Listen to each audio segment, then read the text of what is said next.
Ukraine spent $4 million to shoot down one missile. Another system did it for 40,000. Here's every air defense system Ukraine operates, ranked by what actually works.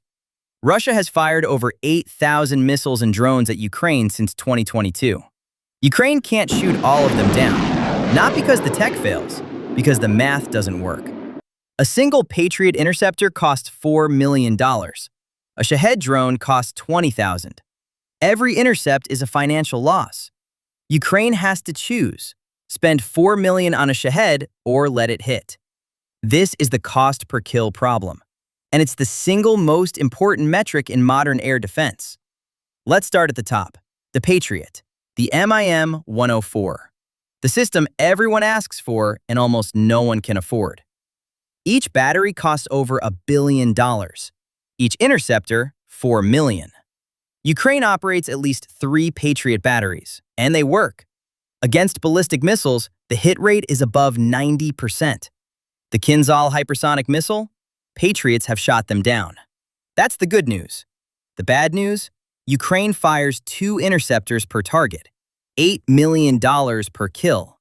Against a country firing hundreds of Shaheds, that math collapses in weeks. Patriot is the best system Ukraine has.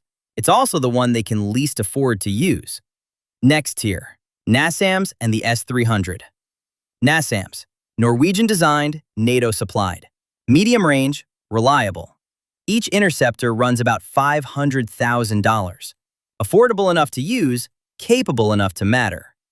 The S-300 is the Soviet-era backbone.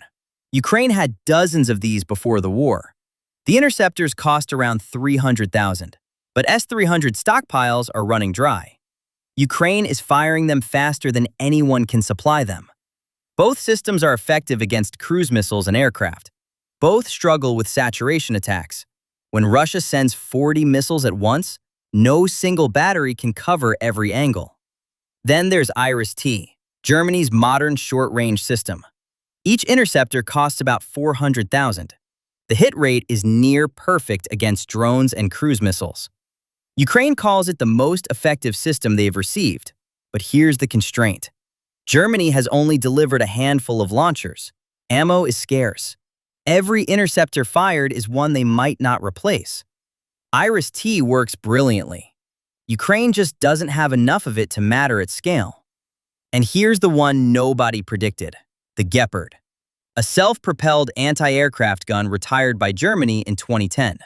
Obsolete, discarded, written off. Germany sent 30 to Ukraine as surplus.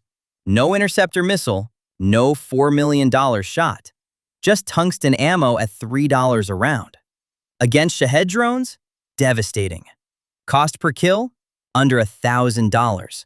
4,000 times cheaper than Patriot. Rheinmetall built its successor, Skynex. Same philosophy. Gun-based. No interceptors. Programmable airburst rounds. 6 rounds per engagement. $2,000. Still 200 times cheaper than Patriot. The Gepard isn't the most capable system in Ukraine. It's the most sustainable one. And Skynex proves it wasn't luck. It was doctrine. Ukraine's air defense isn't one system. It's a portfolio. Patriot for the hypersonic threats. S-300 and NASAMS for the middle. Gepard and Skynex for the swarm. The war exposed what the brochures don't tell you. Capability means nothing if you can't afford to pull the trigger. The best air defense isn't the one with the longest range. It's the one you can fire 1,000 times and still stay in the fight. If you have not subscribed, subscribe and stay briefed.